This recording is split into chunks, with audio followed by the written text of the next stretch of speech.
आज आम धारणार 32तम दिवस आपण मान देखुथिबे सीधा धारणा स्थल आज वर्षा भुवनेश्वर पूरा लगी रही। ये प्रचंड वर्षार आम शिक्षक शिक्षयित्री भाई भौणी मैंने ए वर्षा को भ्रूक्षेप न करी आज आम ट्रेन आसी उपस्थित होती। समस्त को मुझे धन्यवाद देवी।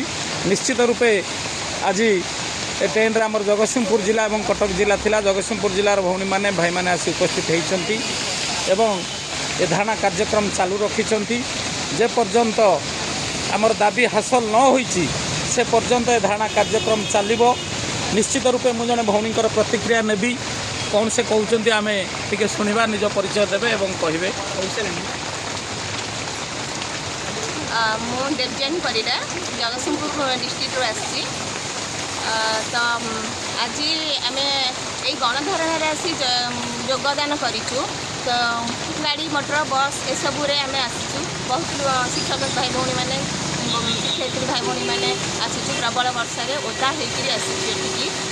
आम 45 डिग्री तापमात्रा जितेबाला भुवनेश्वर सहर जलुला से आम टेंट तले बसी समस्त जो एसी रूम में बसिक अयस करुले से शिक्षक शिक्षयित्री भाई भौणी मैंने टेंट तले खरा सीझी सीझिकी बसी केवल आमर हक पाई आमर न्याय दाबी आम भिक मागुनु। आमर जोटा दरकार आम से केवल मागुचु। नहीं जदि दाबी पूर्ण न हुए आगामी कार्यपंथा कौन करेंगे आपण जदि दाबी पूरण न हुए आम पेट थर कहूँ सरकार एपर्यंत आमको अणदेखा कर चली।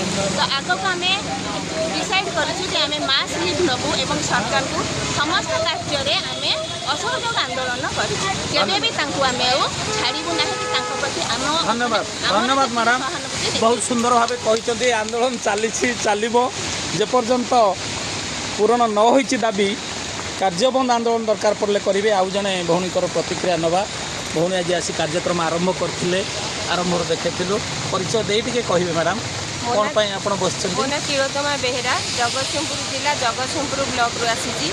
आम ये आमर हक पाई बसीचु। दीर्घ 25-26 दिन है अहोरात्र धारणा बसी रहीचु। आमर संग्रामी भाई भौणी मैंने अहोरात्र धारणा दे माने 42 डिग्री तापमात्रा आसी आषाढ़ पहली वर्षा भिजा मरे भिजिकी आमर संग्राम जारी रही। ए संग्राम अब्याहत रहिबो। आई संग्राम आम के संग्राम सुफल पाइबे बोले आपनकर विश्वास अछि। विश्वास निश्चित रखीचु। जेपर्यंत आमर संग्राम सुफल न मिली आम संग्राम अब्याहत रही दरकार पड़े आम मास्क लिव नहीं बसिकी रहबू जे कारण आम दया चाहूना आमर हक नहीं ठीक अच्छे हक लड़ई आप लड़ुंट ये लड़ई को आगू को निर्णायक लड़ई भाव ग्रहण करेंगे। जेपर्यंत सरकार आमर दाबी को कर्णपात न कर संग्राम अब्याहत जारी चाहिए भी आम यहाँ तीव्रतर कर आगे नबू किंतु एथरू ओहरबू ना। धन्यवाद। धन्यवाद मैडम आपन देखुथिले आमर दुई मैडम प्रतिक्रिया एवं अन्य भाई माने अच्छा। आज प्रचंड वर्षा हो टे बाधक वर्षा बाधक साजिश आमर भाई भौणी मैंने पहुँचबारे तथापि पहुँचे बोली आशा भरोसा विश्वास अच्छी। आउ परवर्ती अवस्था पुणी ट्रेन रु आपण मानक खबर आम निश्चित देबू। जय जगन्नाथ। नमस्कार।